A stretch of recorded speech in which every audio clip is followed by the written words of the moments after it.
Welcome back to the SportsMax Zone. The semi-finals of the Sky Bet Championship got underway earlier on Friday with Luton Town hosting Huddersfield at Kenilworth Road. And we have those highlights. Black shorts. Robert Jones says we're good to go.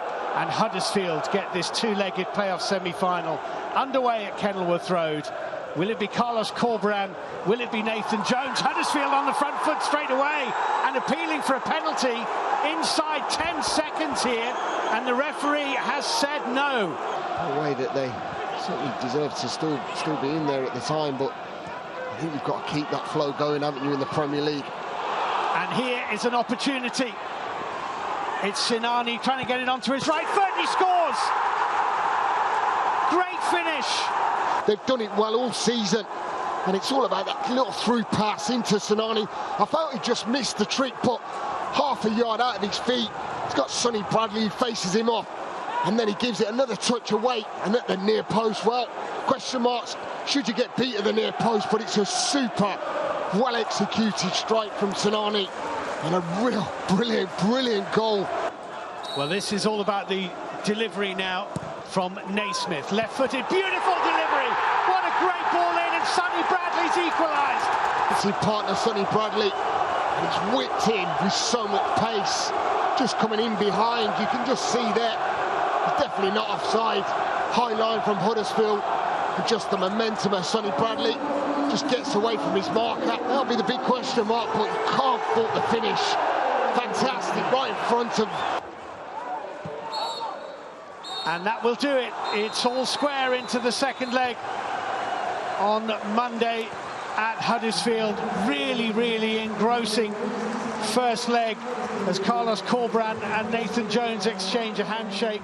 Yes, so 1-1 for that opening fixture. Joining us now to review the match, our England-based correspondent Simon Evans. Simon, tense battle there. The balance even for this first outing here between Luton and Huddersfield. But what a strike there from Sinani. You saw him aiming for that near post and he found it.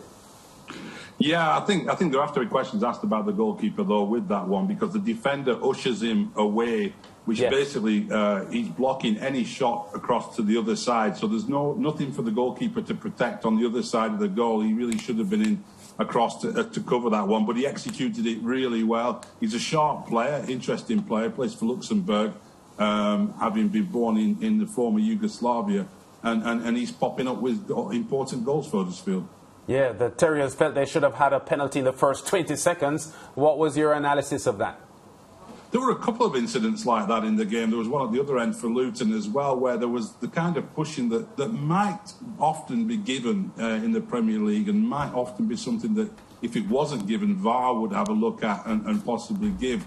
So it was the kind of thing that in England we've got used to seeing be given. But in the Championship, which is a physical league, things are sort of, there is a bit of a more tolerant attitude towards physical contact, and you know, it was one that could easily have been given. Yeah, all things considered, this first leg, 1-1, a fair result, you thought? Yeah, I think so. Luton probably, you know, edged it in parts of the game, but I think it's a fair reflection. Huddersfield certainly stuck to their game plan, played very effectively on the counter-attack, and it's probably an advantage for them now going back home on Monday. Yeah, and of course they'll meet again on Monday in the second leg. Of course the winner will meet either Nottingham Forest or Sheffield United. How do you see that one going? Who advances to the second leg? Yeah, I think Huddersfield go into this one now as favourites at home. Luton's away record in the league this season hasn't been great, and Huddersfield is, you know, they were in the Premier League a few years ago. And I went to their games fairly regularly, and it makes a real noise in that stadium. So they've got a proper home advantage and a little bit more experience as well at big games. Luton have come up the leagues very quickly from League Two to League One and then into the Championship. And you just feel maybe this has come a little bit too soon for them. Pretty remarkable that they're in the playoffs at all. What I think is interesting is in the playoff final, VAR will be used. How do you welcome that? You know, it gets called the $200 million game, doesn't it, that one, the final, because there's so much at stake with going into the Premier League. I mean, there's more money to be won by winning that game than there is by winning the Champions League final. It's incredible, the amount of riches through the TV contracts that clubs can get by just going into the Premier League for one season. So to have a controversial decision go against a team in a game like that, when the technology is sat on the side and not using it, would be pretty bizarre. I'm surprised it's not being used more widely in the Championship, given that there is, the ability to use it and the technology is there and there's no shortage of money, really. Yeah, of course, at this stage of the Championship season, Simon, and people are looking at the teams in contention for the promotion places, shrewd observers of football will look at the squads to see who do they recognize as perhaps, well, my phrase, it's perhaps an unfortunate phrase, but it's correct just the same, cast-offs from the Premier League. When I look at the Luton Town squad, I see Henri Lansbury, the ex-Arsenal youngster, and I see a journeyman, Cameron Jerome. Simon, I thought Cameron Jerome had disappeared from the footballing radar. I didn't know that people are still paying Cameron Jerome to score goals. 31 games for Luton Town this season. He's found the net 3 times. He started today, and with Lansbury as well, who also started. Those are 2 of the attackers that Luton are pinning their hopes on. Kind of gives you context in terms of the resources available to Luton to build a squad to, 1, get promotion, and then to fight in the Premier League. Yeah, Lansbury's an interesting one. He's a player who was always being linked with moves to the Premier League. He didn't make it at Arsenal, and he spent a lot of time at Forest, and he was, I think Burnley, my club, were linked with him about 4 times. We were about to sign Henri Lansbury, and then he's been very close to getting promoted with Nottingham Forest himself, and then here he is with Luton Town. And it would, you look at players who've had that sort of career, who've never been able to really get out of the upper reaches of the Championship, and you think it'd be nice for them coming towards the latter years of their career to get that chance in the Premier League. But I think it's going to be a stretch for him playing for Luton. Yeah, and on the other side for the Terriers, Danny Ward is there, a familiar name to watchers of Premier League football. The fact is that we tend to think that the glory only rests in the upper echelon of the English football pyramid at the Premier League level. But there are players who couldn't quite cut it there, who will do well for clubs in the Championship or below, but inevitably you get the sense that they will struggle when these players go to the top level. You could say that Danny Ward is one of them. In the same way, the man who scored the goals for Fulham this season, Mitrovic, has never been a Premier League caliber striker, but in the Championship, he's arguably the best striker to have ever played at that level in England. Yeah, there are these players like that. I think it's the amount of chances that you get. When you're playing for a team in the bottom half of the Premier League, you don't get many chances per game. Whereas you're playing in the top half of the Championship, you get plenty. Another one would be Dwight Gale at Newcastle United, who regularly scored 20-odd goals a season in the Championship and barely gets a kick when he goes up into Premier League level. So, the other thing to look out for, interesting as well, when Nottingham Forest, their game against Sheffield United, is some of the young players who get loaned out by big clubs to sort of test themselves in the Championship before they hopefully, for their point of view, come back. And James Garner is a kid from Manchester United who the club really highly rate and who could be back at Old Trafford next season, who runs the centre of midfield for Nottingham Forest. So it'll be interesting to see how he does in a big match against Sheffield United. Yeah, I was going to mention that because I was going to say to you that Garner's progress has been very, very good at Nottingham Forest, to the extent that on the weekends where he assists or scores, which is often he assists, he has had a few goals. A who's who in the Manchester United dressing room are on social media congratulating him for his performance. Bruno Fernandes has spoken highly of him, saying that he is one of those young players on loan who he's itching to see return to Old Trafford and be given a fair crack. So this boy's trajectory is definitely upwards, and he will do his progress no harm whatsoever if he can help Forest return to the Premier League. Yeah, absolutely. I think there's every chance he will be back at United, at least for the pre-season, you would think. I mean, Ferguson used to do that a lot with players, didn't he? He'd take them off on the tours and have a look at them pre-season and then say, OK, he can stay or he goes back out for loan again. I think the expectation is Garner will go back to United, and they want to see him in the first team. But, of course, there's a change of manager there, so who knows who he's going to bring in, who will be in front of him in the queue at Manchester United next season. It is very difficult. But players have done this before. We've seen Mason Mount at Derby County when Frank Lampard was manager at Derby. He then took him back to Chelsea. He'd been there on loan, did fantastically well at Derby, and that set him up to really hit the ground running in the Premier League. So that could happen with Garner. Yeah, and one more on Garner as we look forward to Sheffield United and Nottingham Forest on Saturday rather in their semi-final. The fact is that while you were speaking, I was running through my memory to see the last Manchester United player who went out on loan to a championship club and came back and kicked on from there.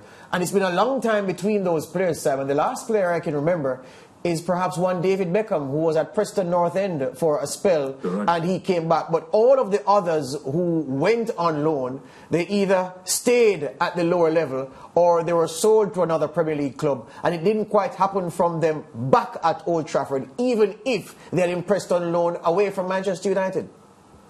Yeah, it's not easy at all. It's a tough division to play in, for starters, especially if you're a young player. I mean, and if all you've been used to is academy football and playing for under-23s in front of small crowds and where, you know, there's a more forgiving atmosphere, to suddenly be put in there where every result matters in the Championship, it doesn't get the same profile as the Premier League does. But when you're in those grounds and there's 25,000 people there and there's noise and 3 points matter, the tackles are flying in. And it's a hard school, so not everybody does manage to come through that. You're right about Beckham at Preston North End, and a lot of well-established players have gone down that path from other clubs. Harry Kane went and had loan spells in the lower leagues as well before he got his break into Tottenham's first team. And if you can cut it in the Championship, it does send a signal to those clubs. There's another one from United, who's been down out on loan this year at Norwich is Brandon Williams, who might end up playing in the Championship next year if United don't take him back. So it can be a slippery slope, but if you can prove yourself and get your chance back, it's a good school. Yeah, can we fast forward now to the weekend, Simon, because the English Premier League title battle continues. Of course, Liverpool have an FA Cup assignment on Saturday, so they won't be playing in the EPL this weekend. But Man City are up against West Ham, and an opportunity to go 6 points clear atop the table. Clearly, they're title to lose, isn't it, City? It is, but they have all these problems with injuries at the back. They're not quite sure who's going to play central defence. Rodri's probably going to have to step in there from midfield. And, you know, they've got a lot of injuries there, so it's a tricky one now. I mean, it's one thing having a backup central defender going in there, but if you're having to start playing midfielders at the back, we saw it with Liverpool when Van Dijk was out and they ended up having to play Fabinho and Jordan Henderson at the back. It can cause a lot of problems. It weakens your midfield as well as giving you a very makeshift defence. So I'm not at all convinced that that's going to be an easy game for City with, you know, taking into account those injuries at the back. Yeah, and as we're talking about the top two, Liverpool, do you expect them to drop points when they face Southampton? No, I think Southampton have been pretty poor recently. They're in mid-table safety. We see this time and again with Southampton that if they get out of trouble, and they haven't left it too late to get out of trouble, then they switch off before the end of the season. And a couple of weeks ago, I saw them lose at Burnley, and their manager, Ralph Hasenhüttl, was complaining about that, saying they really need to focus, these points matter. But I don't see them having much chance at all against Liverpool, not with the form Liverpool are in. Yeah, and another question that has been on my mind since Arsenal lost yesterday. Do you expect Tottenham to tip Arsenal for that top 4 spot? Well, it certainly has that feeling about it, doesn't it? I mean, it was pretty impressive from Tottenham and pretty poor from Arsenal. And Tottenham have what should be for them a straightforward game against Burnley on Sunday, with Burnley having their own share of injuries at the back. So the and Tarkowski central defensive pairing, which has frustrated teams and frustrated Tottenham when Burnley beat Tottenham earlier this season at Turf Moor. They look likely to both be out. So it's a second-string Burnley defence. They're down in the relegation zone, and you're up against Kane and Son, probably the form strike partnership of the league at the moment. So I think Tottenham are in a great position to go and do it, and Arsenal have got to pull themselves together very quickly. Yeah, the shortlist for the Premier League Player of the Season, Simon. No Cristiano Ronaldo on the shortlist. Son Heung-min there. The other two are playing for title contending teams. Manchester United supporters say that's not fair because Ronaldo's goals means that as an individual, he has been one of the outstanding players in the league. What say you?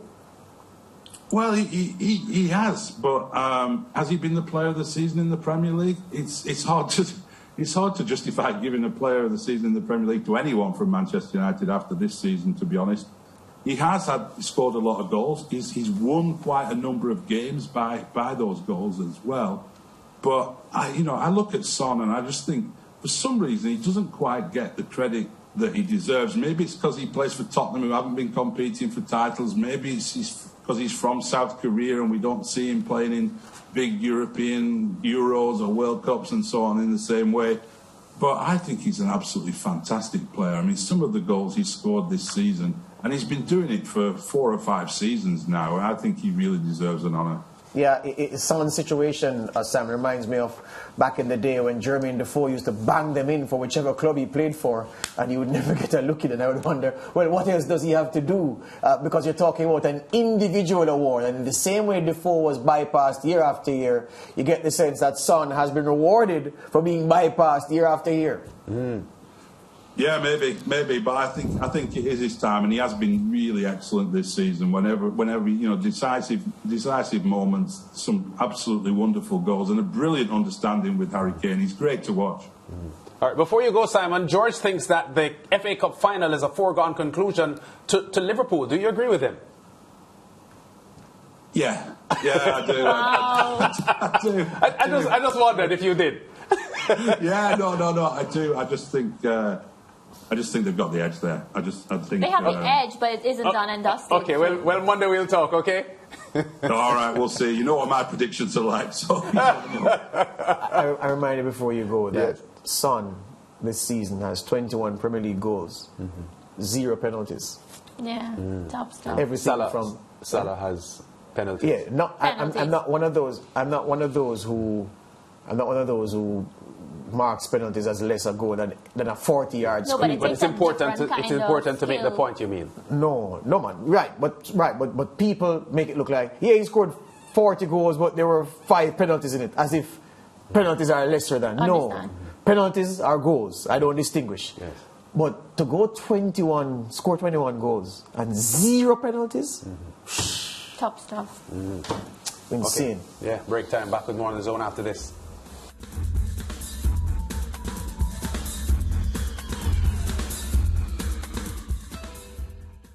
Stay with SportsMax on YouTube and follow us on all social pages for updates, news and entertainment.